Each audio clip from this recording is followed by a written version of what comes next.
Hello everybody, I'm Sabrina Sultana. I'm an IELTS instructor here at Cyphers. আমি আজকে আপনাদেরকে একটি রিডিং প্যাসেজ সলভ করতে হেল্প করব। আপনাদের সাথে সাথেই আমিও রিডিং প্যাসেজটি পড়ব এবং গিয়ে সলভ করার চেষ্টা করব। কিছু স্ট্র্যাটেজিস দেখাবো, কিছু কোয়েশ্চেন টাইপস দেখাবো। আজকে বেসিক্যালি আমি দুইটা কোয়েশ্চেন টাইপের উপর ফোকাস করছি। একটা হচ্ছে লিস্ট অফ হেডিংস আর একটা হচ্ছে সামারি। দুইটি খুব ইম্পর্টেন্ট, আইএলটিএস এ খুবই কমন এই কোশ্চেন টাইপগুলো। তো আমরা আজকে এই দুটি কোশ্চেন টাইপ নিয়ে কিভাবে আমরা আগাতে পারি, কিভাবে আমরা সলভ করতে পারি কম সময়ে, টাইম ম্যানেজমেন্টটা আমরা যেহেতু জানি যে রিডিং এ সবচেয়ে ইম্পর্টেন্ট, তো ওভাবেই আমি আপনাদেরকে সাহায্য করব এবং কিছু স্ট্র্যাটেজিস আপনাদেরকে বলে দিব to get an overall band score of 8 like mine. So আমরা আর কথা না বাড়িয়ে রিডিং প্যাসেজটাতে চলে যাচ্ছি। আমি স্ক্রিন শেয়ার করে দিচ্ছি আপনাদের সাথে, আই হোপ আপনারা দেখতে পাবেন। আই হোপ আপনারা আমার স্ক্রিনটা দেখতে পাচ্ছেন। আমি এখানে আপনাদেরকে পিডিএফটা দেখাচ্ছি। এখানে আমরা প্যারাগ্রাফটা দেখতে পাচ্ছি। তো এখানে প্যারাগ্রাফটা দেখুন যে ক্রসিং দ্য হাম্বার এস্টুয়ারি। এখানে যখন আমি টেস্টে ফার্স্ট প্যারাগ্রাফটা পাবো, তখন আমরা কিভাবে বেসিক্যালি আগাবো জিনিসটা। আমরা প্যারাগ্রাফ পেলাম, এরপর আমরা চলে যাব সরাসরি কোনো আমরা প্যারাগ্রাফ পড়া শুরু করবো না, সরাসরি চলে যাবো যে আমাদের কোয়েশ্চেন টাইপ কোনটা এসেছে এক্সামে।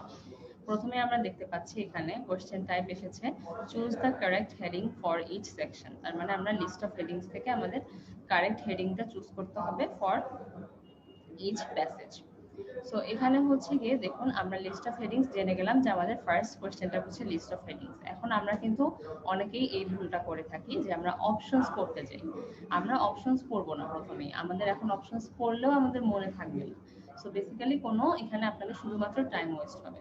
তো আমরা শুধুমাত্র কোয়েশ্চেন টাইপটা লিস্ট অফ হেডিংস এসেছে, দ্যাটস ইট। দেন আমরা গিয়ে নেক্সট কোয়েশ্চেন টাইপে যাবো যে নেক্সট কোয়েশ্চেন টাইপে কি এসেছে। নেক্সট কোয়েশ্চেন টাইপে এখানে বলেই দেওয়া আছে যে complete the summary below. Summary কোয়েশ্চেনের টাইপটা খুবই কমন আইএলটিএস এ, এবং এটা এখান থেকে কিছু ট্রিক্স আছে আপনার এখানে। ফার্স্টে আমার খেয়াল করতে হবে যে আইএলটিএস এক্সামে কিন্তু কিছু কিওয়ার্ড আপনাকে বোল্ড করে দিবে যে আপনার এখানে কিন্তু এটা আমাকে ফোকাস করা হচ্ছে। যেমন চুজ ওয়ান ওয়ার্ড অনলি, আপনি দুটো ওয়ার্ড ইউজ করতে পারবেন না। এবং এখানে বলে দিয়েছে from the text for each answer. From the text মানে গিয়ে আপনি সরাসরি একটা প্যাসেজ থেকে একটা ওয়ার্ড পিক করে এখানে পেস্ট করবেন। আপনারা যারা কম্পিটিটিভ ডেলিভারি টেস্ট দিতে চাচ্ছেন, তারা কিন্তু সরাসরি কপি পেস্ট করতে পারবেন জাস্ট প্যাসেজ থেকে নিয়ে। আপনি এখানে কোনো এস বাদ দিতে পারবেন না, কোনো টেন্স চেঞ্জ করতে পারবেন না, যা আছে সরাসরি আমরা টেক্সট থেকে নিয়ে বসাবো। আমি আরো আপনাদেরকে ইন ডিটেলস দেখাচ্ছি। এবার আমরা চলে যাই, যখন আমরা দেখে ফেললাম কোয়েশ্চেন টাইপ কোনটা, প্যারাগ্রাফের নাম কি, ঠিক আছে ফাইন, এখানে জাস্ট 30 সেকেন্ডস দিলে এনাফ। নেক্সট আমরা চলে যাই গিয়ে এখানে প্যাসেজ এতে। প্যাসেজ এতে বলা হচ্ছে for thousands of years the Humber and estuary formed where two major rivers, the Trent and the Ouse, meet has been an obstacle to communications. Okay, it's a huge sentence, তো আমরা ভেঙে ভেঙে পড়ি। ফার্স্টে সাবজেক্টটা গিয়ে এতটুকু সেন্টেন্সটা, যে হাজার বছর ধরে হাম্বার নামে একটা মোহনা, এস্টুয়ারি মিন্স মোহনা, তো মোহনাটা এখানে বলা হচ্ছে যে দুইটা নদীর মিলন যেখানে হয়। সো মোহনাটা এখানে কি বলা হচ্ছে, কোন নদীর মোহনা, where two major rivers, দুইটা rivers, Trent and Ouse, meet has been an obstacle to communications along with the east coast of England, between the countries of Yorkshire to the north and Lincolnshire to the south. তো এখানে বলা হচ্ছে এতটুকু subject গেল যে একটা এস্টুয়ারির কথা বলা হচ্ছে, দুইটা নদীর মোহনা, কোন দুইটা নদী, ট্রেন্ট অ্যান্ড উজ। এটা কি সমস্যা করছে, has been an obstacle to communications. আমাদের নদীর উপর দিয়ে তো বিভিন্ন যাতায়াত করতে হয়, বিভিন্ন বিজনেস পারপাস এনিথিং, তখন এটা দেখা যাচ্ছে যে একটা অবস্টাকেল হিসেবে, বাধা হিসেবে পরিণত হচ্ছে along the east coast of England, যে আমাদের ইংল্যান্ডের ওখানে কমিউনিকেশনে বাধাপ্রাপ্ত হচ্ছে। Between the countries of Yorkshire to the north and Lincolnshire to the south. So এখানে কিছু ডিটেল ইনফরমেশন আছে যে ইয়র্কশায়ার, যে নর্থে যে দেশটা সেটা কি ইয়র্কশায়ার, এবং সাউথের লিঙ্কনশায়ারের মধ্যে যে কমিউনিকেশনটা সেটা বাধাপ্রাপ্ত হচ্ছে বিকজ অফ দিস এস্টুয়ারি। তো জিনিসটার মেইন মিনিংটা এটা যে একটা নদীর মোহনা আছে, সেটার কারণে ইংল্যান্ডের দুটো দেশের মাঝখানে যে যাতায়াতটা আছে সেটা বাধাপ্রাপ্ত হচ্ছে। এটা ভিতরের মিনিংটা, ফাইন। নেক্সট লাইন আমরা চলে যাই। Before the arrival of the railways in the 19th century, before the arrival of the railways মানে 19th সেঞ্চুরিতে রেলওয়েজ এসেছিল। দিস মিনস যে 19th সেঞ্চুরিতে রেলওয়েজটা ওখানে অ্যারাইভ করেছিল। Water transportation was the most efficient means of moving heavy or bulk fruit. এতটুকু আমরা বলি। Water transportation মানে যখন রেলওয়েজ ছিল না, অবভিয়াসলি আমাদের ওয়াটারে পানির মাধ্যমে যাতায়াত যেগুলো হতো, শিপে শিপমেন্ট হতো, শিপিং হতো, সেটার মাধ্যমে হচ্ছে হেভি অথবা হচ্ছে গিয়ে যে ভারী জিনিসপত্র আছে সেগুলো ক্যারি করা হতো। And the Humber situated at the heart of the waterway system associated with the two major rivers. And the Humber যে এস্টুয়ারির কথা বলা হচ্ছে, এটা কোথায় আছে, কোথায় situated? at the heart of the waterway system associated with the two major rivers। কোন দুইটা মেজর রিভার্স এর কথা বলা হচ্ছে এখানে, এটা আগেই মেনশন করা হয়েছিল, ট্রেন্ট এন্ড উজ। ফাইন, এখানে হচ্ছে বলা হচ্ছে তাহলে এটা সিচুয়েশনটা কোথায় যে সিচুয়েটেড আছে এটা বুঝলাম। was one of the chief highways of England, মানে আমাদের এই ওয়াটার সিস্টেমটাই ছিল, এই হাম্বারটাই ছিল one of the chief highways of England। এটার মাধ্যমেই আমাদের মেইন যে যাতায়াতগুলো ইংল্যান্ডের বিজনেস পারপাসে হোক, পার্সোনাল কারণে হোক, সেগুলো হয়ে থাকতো। নেক্সট লাইনে আমরা চলে যাই। It's traffic ব্রট prosperity to the settlements on it's banks, particularly the city of হাল অন ইটস নর্থ ব্যাংক। এখানে বলা হচ্ছে যে এই যে ট্রাফিকটা, ট্রাফিক মানে এই যে যাতায়াতটা এখানে হতো, এখানে একটা ভিড় হতো, সেটার মাধ্যমে এইটা প্রসপারিটি নিয়ে এসেছিল, উন্নতি নিয়ে এসেছিল টু দ্য সেটেলমেন্টস। সেটেলমেন্টস মানে হচ্ছে বসতি, যেখানে বাসস্থান মেইনলি থাকে। অন ইটস ব্যাংকস মানে এটা নদীর তীরে যে বাসস্থান বসতিগুলো ছিল, মানুষের একটা সোসাইটি গড়ে উঠেছিল, সেখানে এটা মেইনলি উন্নতি নিয়ে আসে। পার্টিকুলারলি দ্য সিটি অফ হাল অন ইটস নর্থ ব্যাংক, এটা মেইনলি হাল যে নামে যে শহরটা, সেটা সবচেয়ে বেশি লাভবান হয়েছিল। But the river itself tended to cut them off from some of their closest neighbors। কিন্তু বলা হচ্ছে যে ঠিক আছে, রিভার অনেকগুলো গ্রামের বা অনেকগুলো এরিয়ার যে বসতি আছে সেখানে হেল্প করেছিল, কিন্তু কাট দেম অফ মানে হচ্ছে গিয়ে পুরোপুরি বিচ্ছিন্ন হয়ে গেছিল from some of their closest neighbours, তাদের কিছু ক্লোজেস্ট যে নেইবার্স গুলো আছে, তাদের সবচেয়ে কাছের যে এলাকাগুলো ছিল, as well as obstructing the progress of travellers moving north or south. Obstructing মানে বাধা দেওয়া, যারা হচ্ছে গিয়ে ট্রাভেলাররা ছিল, যারা যাতায়াত করতো নর্থ অর সাউথে যেতে সমস্যা হতো। তো এইভাবে হচ্ছে গিয়ে যারা কাছের হচ্ছে এরিয়ার কিছু লোকজন যারা ট্রাভেল করতো দক্ষিণ থেকে উত্তরে, তাদের জন্য খুব অসুবিধা হয়ে যাচ্ছিল। তো বেসিক্যালি এখানে খুব বেশি ইনফরমেশন আমরা পাইনি।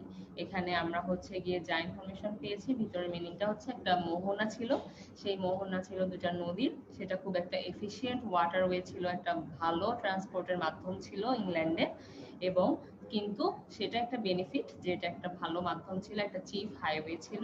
কিছু আবার ডিসঅ্যাডভান্টেজও বলা হয়েছে, যে হ্যাঁ এটা কিছু মানুষের যারা ট্রাভেলার ছিল তাদের কিছু মুভমেন্টকেও বাধাপ্রাপ্ত করে। সো আমরা কিছু প্লাস পয়েন্ট পেলাম, কিছু মাইনাস পয়েন্ট পেলাম। এবার আমরা চলে যাব সরাসরি প্যাসেজ, এটা পড়ার পর আমরা চলে যাব হচ্ছে গিয়ে আমাদের কোয়েশ্চেনে। সো কোয়েশ্চেন এখানে আমরা দেখতে পাচ্ছি যে লিস্ট অফ হেডিংস যেখানে আছে। সো লিস্ট অফ হেডিংস এর এখানে আমরা ফার্স্টেই যদি অপশনগুলো দেখা শুরু করি, আমরা কি ফেরি সম্পর্কে কিছু জেনেছি? ফেরি ওয়ার্ডটাও ছিল না প্যাসেজ এতে। সো ফার্স্টে আমরা বলি এটাকে প্রসেস অফ এলিমিনেশন, যে যেই ওয়ার্ডটা ওই প্যাসেজটাতে ছিলই না, সেই ওয়ার্ডটা যেসব যেসব অপশনে আছে সেই অপশনগুলো ফার্স্টেই বাদ। তাহলে আমরা ফেরি খুঁজি, ওয়াই দ্য ফেরি, এখানে আমাদের আর পড়ার দরকার নেই কারণ ফেরি ওয়ার্ডটা ছিল না, so it's crossing out. Building the bridge, bridge সম্পর্কে আমরা প্যাসেজ এতে কোনো কিছু পড়িনি, সো এটাও বাদ, এলিমিনেটেড। আবার ব্রিজ শব্দটা এসেছে, এলিমিনেটেড। এখানেও ব্রিজ শব্দটা এসেছে, এলিমিনেটেড। আবার ব্রিজ, এলিমিনেটেড। এখানে আমরা ব্রিজ বা ফেরি দেখতে পাচ্ছি না, so this can be one option. আরেকটা আছে proposed alternatives to ferry services, আবার ফেরি, এলিমিনেটেড। এই অপশনটাতেও আবার ফেরি সার্ভিসেস কথা বলা হচ্ছে, সো এটাও এলিমিনেটেড। নেক্সট আসছে the how the bridge has contributed to the region's growth, পড়ার দরকার নেই বিকজ ব্রিজ আছে, এলিমিনেটেড। এখানে লাস্টটাতে আবার ব্রিজের কথা কিছু বলা নেই বা ফেরির কথাও বলা নেই, কোনো ইরিলেভেন্ট ওয়ার্ডস নাই, সো এই অপশনটা আমাদের মাথায় একটা কনসিডারেশনে থাকতে পারে। তাহলে আমরা দেখতে পাচ্ছি যে এখানে কিভাবে আমাদের 9টা অপশন থেকে আমরা 7টা অপশনকে এলিমিনেটেড করে ফেললাম। এখন জাস্ট 2টা অপশন থেকে আমাদের 50-50 চুজ করতে হবে। ঠিক আছে? তো এইভাবে আমরা প্রসেস অফ এলিমিনেশনের মাধ্যমেই হচ্ছে গিয়ে যেভাবে আমরা অনেকগুলো অপশন বাদ দিয়ে আমাদের অপশনসগুলোকে কমিয়ে আনতে পারি, যাতে আমাদের জন্য অ্যান্সার খোঁজাটা ইজি হয়। ফার্স্ট এখানে আছে benefits and disadvantages on the Humber has brought. তাহলে আমি যেটা বলেছিলাম যে প্যারাগ্রাফ এ পড়ে আমাদের মনে হয়েছিল যে ওখানে কিছু প্লাস পয়েন্টও বলা আছে, কিছু মাইনাস পয়েন্টও বলা আছে। So that means benefits and disadvantages. আর এখানে আরেকটা অপশন আছে যে rising demand for river transport. ওখানে ডিমান্ডের ব্যাপারে তেমন কিছু বলা ছিল না যে ডিমান্ড বাড়ছে রিভার ট্রান্সপোর্টের, ওখানে জাস্ট আমাদের কিছু হাম্বারের প্লাস অ্যান্ড মাইনাস সাইড দেখানো হয়েছে। তার মানে আমাদের অ্যান্সার হচ্ছে গিয়ে benefits and disadvantages the Humber has brought. খুবই সিম্পল। সো এই সেকশন এ এর অ্যান্সার হবে আমাদের 6 নাম্বার। ফাইন, ওকে। এবার আমরা কিন্তু আবার প্যাসেজে ফিরে যাব না, আমরা এবার নেক্সটে দেখব যে আমাদের নেক্সট টাইপ অফ কোশ্চেন যেটা ছিল সামারি কমপ্লিশন। এখানে আমরা দেখব যে আমরা যে একটা প্যারাগ্রাফ এ পড়লাম সেই প্যারাগ্রাফ থেকে আমাদের এই সামারির মধ্যে থেকে কোনো অ্যান্সার পাওয়া যাচ্ছে কিনা। সো এখানে ফার্স্টেই দেখি আমরা, the first ferry across the Humber started operating in 1315। So এখানে আমাদের একটা কিওয়ার্ড দেওয়া আছে 1315, একটা ইয়ার দেওয়া আছে। সো আমরা এই ইয়ার ধরে আমরা প্যারাগ্রাফে আগাতে পারি। আমাদের ফার্স্ট প্যারাগ্রাফে কোনো ইয়ার বেস আমাদের ইনফরমেশন দেওয়া ছিল না। So we can skip this, যে আমাদের প্যারাগ্রাফ এ তে আমাদের নেক্সট সেকেন্ড টাইপ অফ কোশ্চেনের কোনো অ্যান্সার নেই। সো প্যারাগ্রাফ এ ডান। এবার আমরা প্যারাগ্রাফ বি টাতে যাই। এবার আমরা আবার প্যাসেজে যাব। এটাকে আমরা বলে থাকি প্যারালেল সলভিং, যে আমরা আস্তে আস্তে একটা প্যারাগ্রাফ করে লিস্ট অফ হেডিংস এর ক্ষেত্রে এভাবে আমরা এগোতে পারি। So paragraph B is to cater for these local and as time progressed wider needs, ferries were provided across many of the streams flowing into the Humber, and in 1315 see আমরা ইয়ার base যে ইয়ারটা আমরা কিওয়ার্ডটা mention করেছিলাম সেই 1315 আমরা একটা year পেয়েছি। So to cater for this মানে হচ্ছে এই যে আমাদের লোকাল এবং অ্যাজ টাইম প্রোগ্রেসড আস্তে আস্তে ওয়াইডার নিডস আমাদের পূরণ করার জন্য ফেরিজ ওয়ার প্রোভাইডেড, যে আমাদের ডিমান্ডস বাড়ছে, আমাদের ওয়াটার ট্রান্সপোর্টেশনের অনেক ডিমান্ডস বাড়ছে, তো আমাদের কিছু সিস্টেম প্রোভাইড করা লাগবে। সো ফেরিজ প্রোভাইড করা হয়েছিল across many of the streams flowing into the Humber, and in 1315 ferries provide করার পরে 1315 এ a ferry was established across the Humber itself between Hull and Lincolnshire. হাল একটা গ্রামের নাম ছিল, আমাদের মনে আছে সিটি নাম ছিল, এবং লিঙ্কনশায়ারের মাঝখানে একটা ফেরি স্টাবলিশ করা হয়েছিল, একটা কানেক্টিং ফেরি স্টাবলিশ করা হয়েছিল। সো 1315 এর একটা ইনফরমেশন এখানে আমরা পেলাম। সো আমরা এখানে একটু পজ করি, পজ করে আমরা ওই যে সামারি টাইপের যে ইয়ার বেস ইনফরমেশনটা ছিল ওখানে গিয়ে আমরা দেখি। The first ferry across the Humber started operating in 1315, and by 1800 this service had been dashed with other forms of transport. So 1315 এর ইনফরমেশনটা আমাদের গ্যাপে লাগবে না, আমাদের গ্যাপে লাগবে 1800 এর ইনফরমেশন। ফাইন, তাহলে আমরা আবার ফিরে যাই 1800 এর ইনফরমেশনটা পিক করার জন্য। আমরা জাস্ট পিক করে এখানে আবার চলে আসবো। A ferry was established across, so this is done. 1315 এর ইনফরমেশন ডান, এটা আমাদের আর দরকার নেই, সো আমি এটা ডিলিট করে দিচ্ছি। 1800 কে আমরা হাইলাইট করি। 1800 এ কি হয়েছিল, this ferry had become fully integrated into the overland transport system. 1800 এর ভিতর এই ফেরিটা ফুললি ইন্টিগ্রেটেড মানে ওতপ্রোতভাবে জড়িয়ে পড়েছিল into the overland transport system, যেই যাতায়াত ব্যবস্থাটা ছিল হাইওয়ের মাধ্যমে সেটার সাথে ওতপ্রোতভাবে এই ফেরিটা ইন্টিগ্রেটেড হয়ে গিয়েছিল। সো এখানে যদি আমরা এই লাইনটা দেখি 1800 এর এই পুরোটা লাইন আমাদের জন্য ইম্পর্টেন্ট, বিকজ এখানে আমাদের গ্যাপটা আছে। ঠিক আছে, তো এখানে যদি আমরা দেখি এই ferry had become fully integrated into the overland transport system পড়লাম। এবার আমরা ফিরে যাই হচ্ছে সামারি কোশ্চেনটাতে। By 1800 this service had been dashed with other forms of transport. ওখানে ছিল ওভারল্যান্ড ট্রান্সপোর্ট, এখানে হচ্ছে আদার ফর্মস অফ ট্রান্সপোর্ট, দুইটা কিন্তু সেম কথাই, জাস্ট সিনোনিম করে দিয়েছে। আর ওখানে ছিল হ্যাড বিকাম, এখানে ছিল হ্যাড বিন। সো এখানে আমাদের ওয়ার্ডগুলো একটু চেঞ্জ করে দিয়েছে, সিনোনিম করে দিয়েছে, কিন্তু আমাদের অ্যান্সারটা কিন্তু পুরোপুরি প্যারাগ্রাফ থেকে আমরা পিক করতে পারি। কোন অ্যান্সারটা হবে এখানে আমরা যদি দেখি, হ্যাড বিকাম ওখানে দেওয়া আছে হ্যাড বিন ফুললি দেওয়া নেই, integrated into the overland transport system, ওখানে বলা হয়েছিল আদার ট্রান্সপোর্ট সিস্টেম। সো এখানে অ্যান্সারটা আমরা বুঝতেই পারছি যে অ্যান্সারটা এখানে মিসিং যে ওয়ার্ডটা ওখানে আছে সেটা হচ্ছে ইন্টিগ্রেটেড। সো অ্যান্সার হবে ইন্টিগ্রেটেড। এখান থেকে আমরা জাস্ট কপি পেস্ট করেই, যদি আমরা কম্পিউটার ডেলিভার টেস্ট দিয়ে থাকি তাহলে কপি পেস্ট করে অ্যান্সার হবে এখানে ইন্টিগ্রেটেড। ফাইন। সো আমরা এখানে একটা অ্যান্সার পেয়ে গেলাম। এরপরে নেক্সট আমাদের ইনফরমেশন লাগবে। এই সামারির ক্ষেত্রে আমাদের খুব ক্লাস্টার্ড ইনফরমেশন থাকে, একই জায়গায় আপনারা অ্যান্সারগুলো পাবেন। দেখা যাবে আমরা এখন প্যারাগ্রাফ বি তে আমরা একটা অ্যান্সার পেলাম, সেটার পরে সিরিয়ালি আপনি পরের অ্যান্সারগুলো পেতে থাকবেন। সো ডোন্ট লেট ইট গো। আপনি প্যারাগ্রাফ বি এর মধ্যে দেখা যাচ্ছে আরো ইনফরমেশন পেয়ে যাচ্ছেন। 1800 এর ইনফরমেশন ইজ ডান।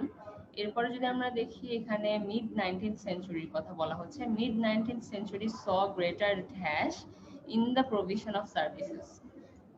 এখন এখানে আমাদের 1800 এর ইনফরমেশন তো ডান, এখন আমরা নিতে যাব হচ্ছে 19th সেঞ্চুরির যে ইনফরমেশনটা। তো আমরা যদি আবার প্যাসেজে ফিরে, প্যারাগ্রাফে ফিরে যাই, তাহলে এখানে দেখা যাচ্ছে যে but the changes associated with the industrial revolution were soon to threaten its position. এটা 1800 এর মধ্যে অনেক ওতপ্রোতভাবে জড়িয়ে যায়, আমাদের একটা জীবনের অবিচ্ছেদ্য অঙ্গ হয়ে যায় এই ওয়াটার ফেরিটা। কিন্তু তখন হচ্ছে গিয়ে সুন, শীঘ্রই, এখনো কিন্তু সময়টা বলেনি, শীঘ্রই হচ্ছে গিয়ে এটার যে অস্তিত্বটা সেটা হুমকির মুখে পড়ে যায়। কেন? ওয়াই, রিজনটা এখন আমরা আসবে। Increased traffic encouraged speculators to establish rival ferries between Hull and Lincolnshire, notably a service between Hull and New Holland which opened in 1826. So এখানে বলা হচ্ছে যে